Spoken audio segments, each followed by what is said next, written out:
तो एपिसोड 4 की शुरुआत एग्जाम के रिजल्ट से होती है। जब एग्जाम का रिजल्ट अनाउंस होने लगता है तो रिक अपने पास्ट को याद करने लगता है, जहां रिक ने पहली बार बचपन में काइसल एल्सापियट नाम के मोस्टर के बारे में पढ़ा था। रिक उससे इंस्पायर होकर एक एडवेंचर बनना चाहता था, पर रिक के पेरेंट्स उसके लिए एक स्टेबल जॉब चाहते थे, इसलिए उन्होंने रिक को एक एडवेंचर बनने के लिए मना कर दिया। फिर नेक्स्ट सीन में हम देखते हैं कि एक डॉक्टर रिक को बताता है कि रिक के अंदर एक छुपी हुई पावर है जो तुम्हें तुम्हारे पेरेंट्स से मिली है, और चाहे तुम अपने आप को कितना भी ट्रेन कर लो, पर वो पावर एक्टिवेट तभी होगी जब उसका सही वक्त आएगा। खुद के अंदर एक छुपी हुई पावर है, ये सुनकर रिक बहुत ही ज्यादा खुश हो जाता है और फैसला करता है कि जब ये पावर एक्टिवेट हो जाएगी तो इस पावर के बारे में वो अपने पेरेंट्स को बता देगा। तब उसके पेरेंट्स उसे एडवेंचर बनने से रोकेंगे नहीं। इसके बाद रिक अपनी पावर एक्टिवेट होने का वेट कर रहा होता है और धीरे धीरे करके वो बड़ा भी हो जाता है, पर अब तक उसकी पावर एक्टिवेट नहीं होती है। रिक के दोस्त उसे बगैर पावर के एडवेंचर बनने के लिए कहते हैं, पर रिक उनकी बात नहीं सुनता है। आखिरी में रिक को टाइगर गिल्ड में रिसेप्शनिस्ट की जॉब मिल जाती है, जिसके बाद वो अपनी जॉब में बिजी हो जाता है और वो अभी भी कभी कभी अपनी पावर को एक्टिवेट करने की कोशिश भी करता है, पर उसकी पावर कभी एक्टिवेट नहीं होती है। आखिरी में वो हार मानकर अपने सपनों पर गिव अप कर देता है। एक दिन रिक के पास एक एडवेंचर आता है जिसका नाम जाइड होता है। रिक जाइड को पहले से ही जानता है। जाइड रिक को अपना बी रैंक मेडल दिखाता है। मेडल को देखकर रिक हैरान हो जाता है और जाइड कहता है, अब मैं एक बी रैंक एडवेंचर बन चुका हूँ, अब मुझे दूसरे काम करने की जरूरत नहीं है, अब मुझे एडवेंचर के काम से ही अच्छे खासे पैसे मिलने लगेंगे। जायद को देखकर रिक अपने बारे में सोचने लग जाता है। रिक को अपनी चॉइस पर रिग्रेट होता है और वो सोचता है, 14 साल से मैं ये जॉब कर रहा हूँ, काश मैं भी जायद की तरह एक एडवेंचर बन सकता। रिक ये सब सोच रहा होता है, तभी उसे एक औरत की चीख सुनाई देती है। रिक वहाँ जाकर देखता है तो उसे मिड रैंक के बड़े मोस्टर दिखाई देते हैं। रिक कंफ्यूज हो जाता है कि आखिर ये मोस्टर यहाँ पे कैसे आ गए। रिक को वहाँ से एक लड़की जाते हुए दिखाई देती है। रिक उसे बचाने की कोशिश भी करता है, पर वो बहुत ही ज्यादा डरा हुआ होता है। हम देखते हैं कि वो लड़की खुद से ही उस मोस्टर को एक झटके में मार देती है।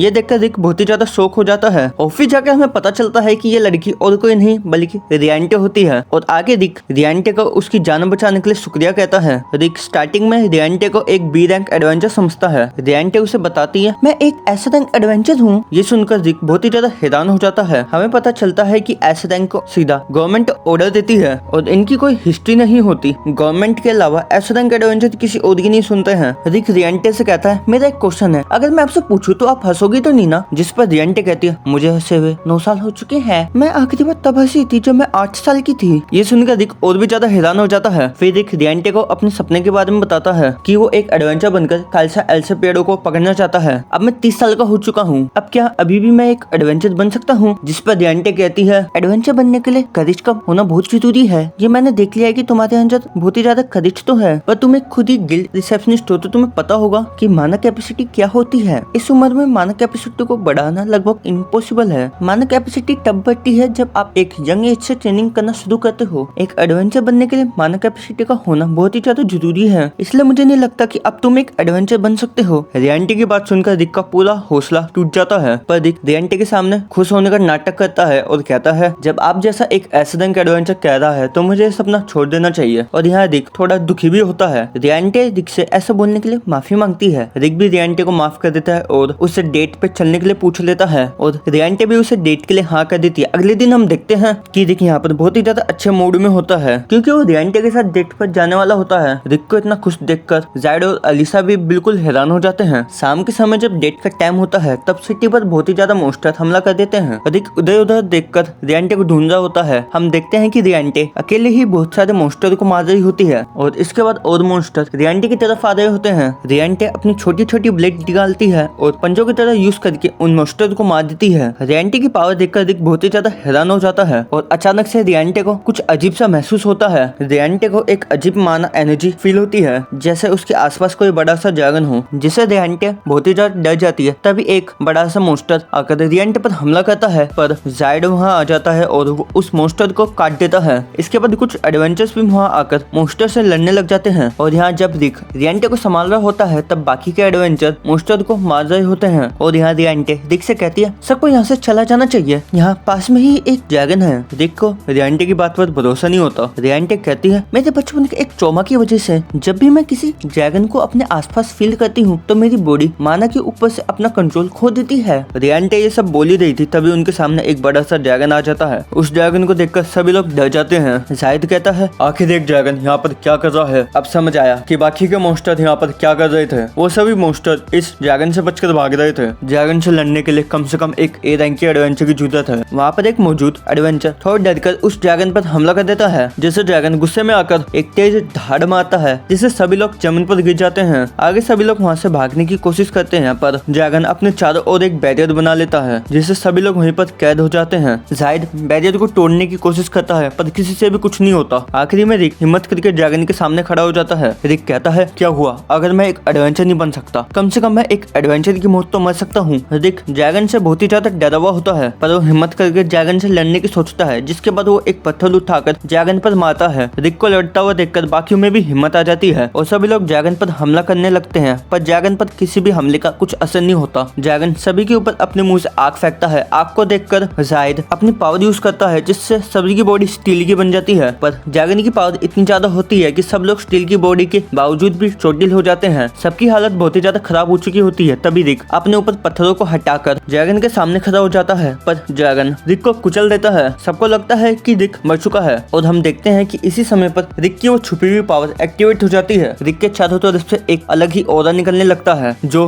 ड्रैगन के हमले से रिक को प्रोटेक्ट करता है। रिक को देखकर सभी लोग बहुत ही ज्यादा शॉक हो जाते हैं। रिक भी खुद की पावर को देखकर बहुत ही ज्यादा खुश और कॉन्फिडेंट हो जाता है। रिक मन ही मन में ही कहता है, अब मजा आएगा ना इस ड्रैगन को मारने में। रिक अपनी पावर का यूज करता है और उस ड्रैगन के सर को उड़ा देता है, जिससे फाइनली ड्रैगन मर जाता है। रिक ने पहली बार अपनी पावर यूज की होती है, जिसकी वजह से रिक बेहोश हो जाता है और बाकी के सब लोग ये देखकर हैरान हो जाते हैं। अगले सीन में रिक की आंख एक हॉस्पिटल में खुलती है। रिक की पूरी बॉडी पर पट्टियां बंधी हुई होती है और उसके पास में रियंटे बैठी हुई होती है। हमें पता चलता है कि रिक एक हफ्ते से बेहोश होता है और रियंटे उसका एक हफ्ते से जागने की वेट कर रही है। रिक के जागते ही रियंटे कहती है कि तुम मेरी पार्टी और क्या कल फिस्ट में आ जाओ। ये सुनकर रिक एकदम शॉक हो जाता है। रियंटे रिक को बताती है कि हमारी पार्टी का भी सेम गोल है, काइसल एल्सापियड को पकड़ना, और वो असलियत में एग्जिस्ट भी करते हैं। तुम बहुत ही साहसी आदमी हो, अगर तुम हमारी पार्टी ज्वाइन करोगे तो तुम बहुत ही ज्यादा स्ट्रॉन्ग बन जाओगे। रियंटे की बात सुनकर रिक इमोशनल हो जाता है और कहता है कि हाँ, मैं सही में एक एडवेंचर बन सकता हूँ। क्या ये सही टाइम है? इतने सालों बाद अब मुझे अपने सपनों पर काम करना चाहिए। रियंटे इस बात पर हाँ कह देती है और अब हम प्रेजेंट में आते हैं। ई रैंक के एग्जाम का रिजल्ट अनाउंस किया जाता है और रिक एग्जाम में पास हो जाता है। एग्जाम में पास होने के बाद रिक को ई रैंक मेडल भी दिया जाता है। रिक सोचता है, फाइनली मैं एक एडवेंचर बन ही गया। मुझे नाज है अपने आप पर कि मैंने कभी भी हार नहीं मानी। और इसी के साथ एपिसोड 4 एंड हो जाता है। अगला एपिसोड देखने के लिए चैनल को सब्सक्राइब कर दो। तब तक के लिए सायोनारा।